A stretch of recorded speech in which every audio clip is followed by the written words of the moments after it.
श्रीमद् भगवद गीता के तीसरे अध्याय का महात्म्य। श्री भगवान कहते हैं, प्रिय, जन स्थान में एक जड़ नामक ब्राह्मण था जो कौशिक वंश में उत्पन्न हुआ था। उसने अपना जातीय धर्म छोड़कर बनिए की वृत्ति में मन लगाया। उसे पराई स्त्रियों के साथ व्यभिचरण करने का व्यसन पड़ गया था। वो सदा जुआ खेलता, शराब पीता और शिकार खेलकर जीवों की हिंसा किया करता था। इस प्रकार उसका समय बीतता था। धन नष्ट हो जाने पर वो व्यापार के लिए बहुत दूर उत्तर दिशा में चला गया। वहाँ से धन कमाकर घर की ओर लौटा। बहुत दूर तक का रास्ता उसने तय कर लिया था। एक दिन सूर्यास्त हो जाने पर जब दसों दिशाओं में अंधकार फैल गया, तब एक वृक्ष के नीचे उसे लुटेरों ने धर दबोचा और शीघ्र ही उसके प्राण ले लिए। उसके धर्म का लोप हो गया था, इसलिए वो बड़ा भयानक प्रेत हुआ। उसका पुत्र बड़ा धर्मात्मा और वेदों का विद्वान था। उसने अब तक पिता के लौट आने की राह देखी। जब वे नहीं आए, तब उनका पता लगाने के लिए वो स्वयं भी घर छोड़कर चला गया। वो प्रतिदिन खोज करता, मगर राहगीरों से पूछने पर भी उसे उनका कोई समाचार नहीं मिलता था। तदंतर एक दिन एक मनुष्य से उसकी भेंट हुई जो उसके पिता का सहायक था। उससे सारा हाल जानकर उसने पिता की मृत्यु पर बहुत शोक किया।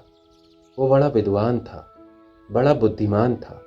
बहुत कुछ सोच विचार कर पिता का पारलौकिक कर्म करने की इच्छा से आवश्यक सामग्री साथ ले उसने काशी जाने का विचार किया। मार्ग में 7-8 मुकाम डालकर वो 9वें दिन उसी वृक्ष के नीचे जा पहुंचा जहां उसके पिता मारे गए थे। उस स्थान पर उसने संध्या की उपासना की और गीता के तीसरे अध्याय का पाठ किया। इसी समय आकाश में बड़ी भयानक आवाज हुई। उसने अपने पिता को भयंकर आकार में देखा। फिर तुरंत ही अपने सामने आकाश में उसे एक सुंदर विमान दिखाई दिया जो महान तेज से व्याप्त था। उसमें अनेकों शूद्र घंटिकाएं लगी थीं। उसके तेज से समस्त दिशाएं अवलोकित हो रही थीं। यह दृश्य देखकर उसके चित्त की व्याग्रता दूर हो गई।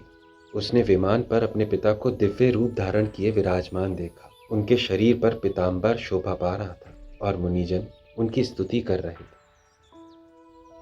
उन्हें देखते ही पुत्र ने प्रणाम किया। तब पिता ने भी उसे आशीर्वाद दिया। तत्पश्चात उसने पिता से सारा वृत्तांत पूछा।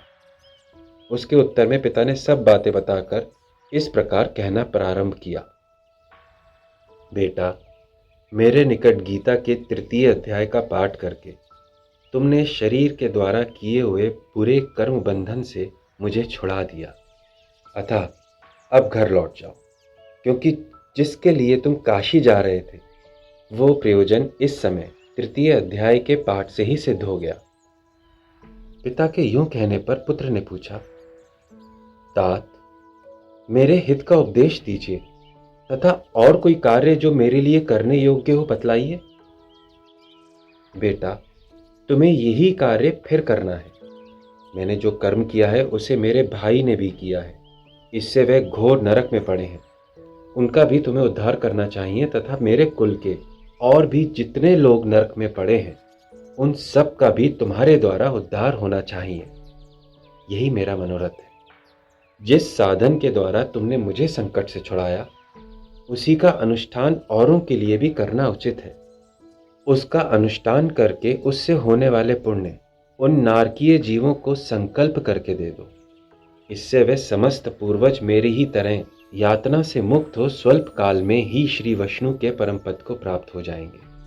पिता का यह संदेश सुनकर पुत्र ने कहा, तात, यदि ऐसी बात है और आपकी भी ऐसी ही रुचि है तो मैं समस्त नारकीय जीवों का नरक से उद्धार कर दूंगा। यह सुनकर पिता बोले, बेटा, एवमस्तु, तुम्हारा कल्याण हो। मेरा अत्यंत प्रिय कार्य संपन्न हो गया। इस प्रकार पुत्र को आश्वासन देकर उसके पिता भगवान विष्णु के परम धाम को चले गए। तत्पश्चात वो भी लौटकर जन स्थान में आया और परम सुंदर भगवान श्री कृष्ण के मंदिर में उनके समक्ष बैठकर पिता के आदेश अनुसार गीता के तीसरे अध्याय का पाठ करने लगा। उसने नारकीय जीवों का उद्धार करने की इच्छा से गीता पाठ जनित सारा पुण्य संकल्प करके दे दिया। इसी बीच में भगवान विष्णु के दूत यातना भोगने वाले नारकीय जीवों को छुड़ाने के लिए यमराज के पास गए। यमराज ने नाना प्रकार के सत्कारों से उनका पूजन किया और कुशल पूछी। वो बोले, धर्मराज, हम लोगों के लिए सब और आनंद ही आनंद है। इस प्रकार सत्कार करके पितृलोक के सम्राट परम बुद्धिमान यम ने विष्णु दूतों से यमलोक में आने का कारण पूछा।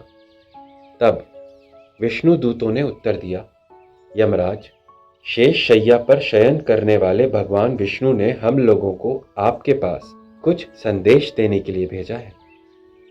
भगवान हम लोगों के मुख से आपकी कुशल पूछते हैं और ये आज्ञा देते हैं कि आप नरक में पड़े हुए समस्त प्राणियों को छोड़ दें। तेजस्वी भगवान विष्णु का ये आदेश सुनकर यम ने मस्तक झुकाकर उसे स्वीकार किया और मन ही मन कुछ सोचा। तत्पश्चात मदोन्मत्त नारकीय जीवों को नरक से मुक्त देखकर उनके साथ ही वो भगवान विष्णु के वासस्थान को चले गए। यमराज श्रेष्ठ विमान के द्वारा जहां क्षीर सागर है वहां जा पहुंचे। उसके भीतर कोटि कोटि सूर्य के समान कांतिमान, नील कमल दल के समान श्याम सुंदर लोकनाथ जगत गुरु श्री हरि का उन्होंने दर्शन किया। भगवान का तेज उनकी शैया बने हुए शेषनाग के फनों की मणियों के प्रकाश से दुगना हो रहा था। वे आनंद युक्त दिखाई दे रहे थे। उनका हृदय प्रसन्नता से परिपूर्ण था। भगवती लक्ष्मी अपनी सरल चितवन से प्रेम पूर्वक उन्हें बार बार निहार रही थी। चारों ओर योगी जन भगवान की सेवा में खड़े थे। उन योगियों की आंखों के तारे ध्यानस्थ होने के कारण निश्चल प्रतीत होते थे। देवराज इंद्र अपने विरोधियों को परास्त करने के उद्देश्य से भगवान की स्तुति कर रहे थे। ब्रह्मा जी के मुख से निकले हुए वेदांत वाक्य मूर्तिमान होकर भगवान के गुणों का गान कर रहे थे।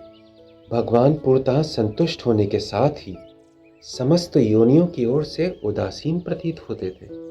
जीवों में से जिन्होंने योग साधन के द्वारा अधिक पुण्य संचय किया था, उन सब को एक ही साथ वे कृपा दृष्टि से निहार रहे थे। भगवान अपने स्वरूप भूत अखिल चराचर जगत को आनंद पूर्ण दृष्टि से अमोदित कर रहे थे। शेषनाग की प्रभा से उपदासित एवं सर्वत्र व्यापक दिव्य विग्रह धारण किए नील कमल के सदृश श्याम वर्ण वाले हरि ऐसे जान पड़ते थे मानो चांदनी से घिरा हुआ आकाश सुशोभित हो रहा हो। इस प्रकार भगवान के दर्शन करके यमराज अपनी विशाल बुद्धि के द्वारा उनकी स्तुति करने लगे। यमराज बोले, संपूर्ण जगत का निर्माण करने वाले परमेश्वर, आपका अंतःकरण अत्यंत निर्मल है। आपके मुख से ही वेदों का जन्म हुआ है। आप ही विश्व रूप और इसके विधायक ब्रह्मा हैं। आपको नमन है। अपने बल और वेग के कारण जो अत्यंत दुर्धर्ष प्रतीत होते हैं, ऐसे दानवेंद्रों का अभिमान चूर्ण करने वाले भगवान विष्णु को नमन है। पालन के समय सतमय शरीर धारण करने वाले विश्व के आधारभूत सर्वव्यापी हरि को नमस्कार है। समस्त देहधारियों की पातक राशि को दूर करने वाले परमात्मा को मेरा प्रणाम है। जिनके ललाटवर्ती नेत्र के तनिक सा खुलने पर भी आग की लपटें निकलने लगती हैं, उन रुद्र रूपधारी आप परमेश्वर को नमन है। आप संपूर्ण विश्व के गुरु, आत्मा और महेश्वर हैं अतः समस्त वैष्णव जनों को संकट से मुक्त करके उन पर अनुग्रह करते हैं। आप माया से विस्तार को प्राप्त हुए अखिल विश्व में व्याप्त होकर भी कभी माया अथवा उससे उत्पन्न होने वाले गुणों से मोहित नहीं होते। माया तथा माया जनित गुणों के बीच में स्थित होने पर भी आप पर उनमें से किसी का प्रभाव नहीं पड़ता। आपकी महिमा का अंत नहीं है, क्योंकि आप असीम हैं। फिर आप वाणी के विषय कैसे हो सकते हैं? अतः मेरा मौन रहना ही उचित है। इस प्रकार स्तुति करके यमराज ने हाथ जोड़कर कहा, जगत गुरु, आपके आदेश से इन जीवों को गुण रहित होने पर भी मैंने छोड़ दिया है। अब मेरे योग्य और जो कार्य हों उसे बताइए। धर्मराज, तुम सबके प्रति समान भाव रखते हुए लोगों का पाप से उद्धार कर रहे हो। तुम पर देहधारियों का भार रखकर मैं निश्चिंत हूँ। अतः तुम अपना काम करो और अपने लोक को लौट जाओ। यूं कहकर भगवान अंतर्ध्यान हो गए। यमराज भी अपनी पुरी को लौट आए। तब वो ब्राह्मण अपनी जाति के और समस्त नारकीय जीवों का नरक से उद्धार करके स्वयं भी श्रेष्ठ विमान द्वारा श्री विष्णु धाम को चला गया।